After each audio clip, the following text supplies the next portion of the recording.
So in this video, I'm going to share with you 7 key areas that you should be improving in 2026 to make sure that you hit that 8-figure mark. And the last one, you won't even expect. Number 1, language. What is the language you're using? Is it the actual vocabulary you're using in 2026? What words do you have to cut out? If you're in phone sales, how many calls are you listening to? When it comes to the vocabulary, when it comes to the language you use, when it even comes to the people you're allowing speak that certain language to you, what's that mindset? Are they influencing you? Are they sharing something that's in your ear that you actually have to say, wait a minute, listen, I don't subscribe to that language. That language, it's down here. I don't shop at that center. I don't shop here. I don't focus here. I'm over here. This is my language for 2026. When we're having a conversation, let's talk properly. Very simple. We're talking language. It's a very basic one for number 1, but number 1 is language. And as we go deeper here, what do we want to do? Who do we want to become? That person at our next level. Maybe it's an executive in the company. Maybe when you actually go into your board meetings, it's not you. Maybe it's one of your direct reports. But a good leader is measured on who they've duplicated, who's with them, how are they duplicating, what is their language that they're using. That's number 1. Number 2 is going to be data. Data, of course, is a very, very important area in any business. The way you track your data, the way you analyze your data, that's all great. And we always say, words talk, numbers scream. That's from the biz doc. But as we go deeper into it, what you don't know is the data you're not tracking. I was listening to Jeff Bezos, and he said, listen, data is great, but there's also data you're not tracking that's telling you a certain narrative. But when you're actually going through it, what excuses are you building, or what are you not looking into? Because the data is saying one story, but if you keep digging or you find the other source, that's actually telling you what you need to know. That's actually convincing you that, man, there's a leak over here. Man, there's an opportunity over here. Man, I should have looked over here. Why did I not look over here? Was it someone who actually was looking at that data, has a certain mindset? Maybe they don't want to actually spend more time in this area because what worked in the past is going to continue working. But guess what? We're in 2026. What worked before is not going to work going into the new year. What new data do we need to track? Who's going to oversee that data? And who's going to help us analyze and make sure that this data we're actually collecting is what is necessary to help us find and get to that next level? Actors tell the stories, the doers find new opportunities and new ways to track that data to find that next level, because sometimes the work that you put in is great, but what is the difference between a company that operates a $1 million business versus a company who operates a $10 million business versus a $100 million business, $100 million business versus $500 million business, so on and so forth? What's the biggest difference? It's the problem that they solve. Well, the problem they solve, it all comes down to the data. You have to track your data to know what problem you're solving, but if they're tracking specific data, they're more maniacal. They're running more analysis. They're running more what ifs. They have more hypotheses. What are you doing? If you're just tracking certain data or certain metrics and you hope that that's enough, that's what got you to this level. What is going to get you to that next level? Just like when you hire people running more of the finance department, if you have $5 to $10 million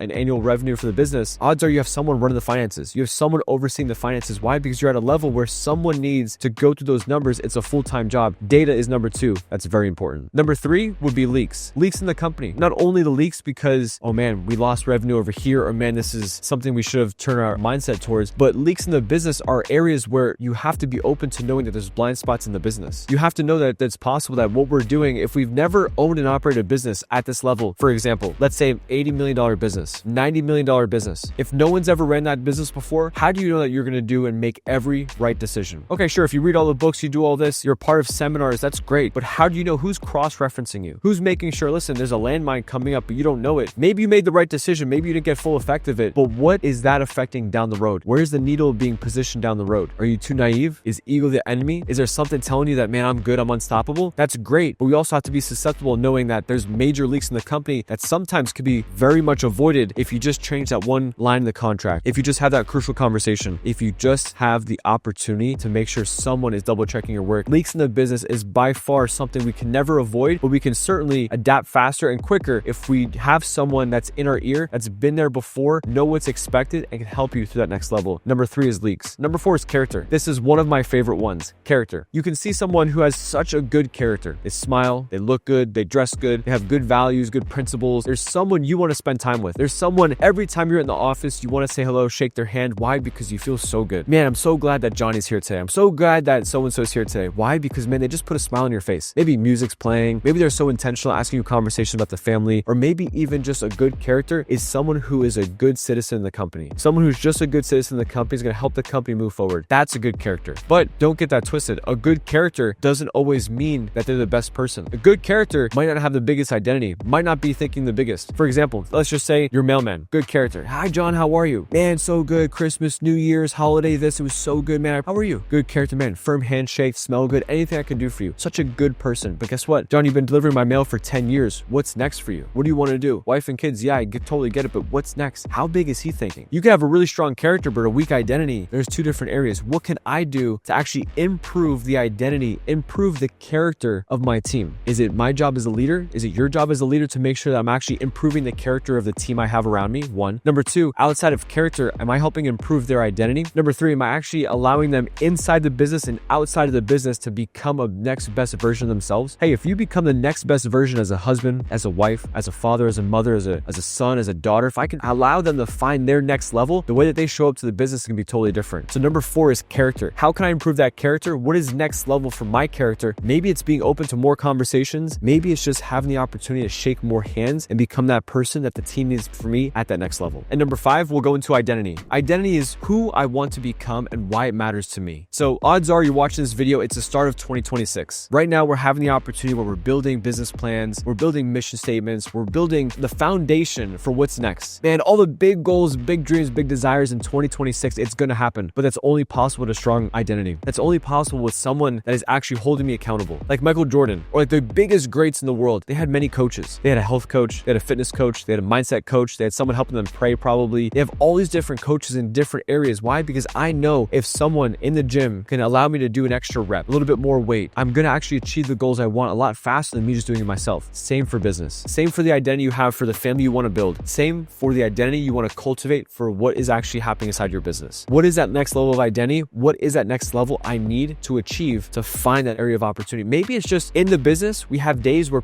there are creative moments, where those creative moments allow the team just to come up with ideas. How do we penetrate this market? How do we create an undeniable offer? How do we do this? If over time you just push the envelope just 1% in a couple key areas, imagine what that compounds into 10, 15, 20 years from now. Imagine what that compounds into a couple weeks from now. Imagine what happens at the end of this year. You had no idea, but man, our goal was, man, we were looking at 200% growth this year, but actually we're at 250. We're pacing for 300. Why? Because someone's pushing the envelope. They have a stronger identity. They expect more for themselves. And if they expect more for themselves, they want more for their peers. If they want more for their peers, they're picking up the weakest link. That's going to grow the company. That's only possible at the speed of the leader, and it's only possible if they truly want it. Identity is a very strong one. It's very important. Now, as we go to it, we have number 6, the second to last one. And number 6 is going to be so simple. You're going to say, Antonio, what are you talking about here? But number 6 is how you look. How you look, how you dress, how you show up. When you enter the room, do you own the room? You know, when somebody enters the room and people know there's no more talking, there's no more side conversations, everybody stands. Versus when you enter the room, people don't even care. They look at you and look away. What does the way I look have to do with anything in 2026? Well, you get to claim your fame. You get to claim your next level. Are you somebody when people look at you, man, they smell good, they're sharp, their clothes are perfectly tailored, perfectly trimmed to them. They're making a statement. Why? Because the way you look, the way you feel correlates to the same exact way in how you deliver your message. If I deliver the same message in a bathing suit,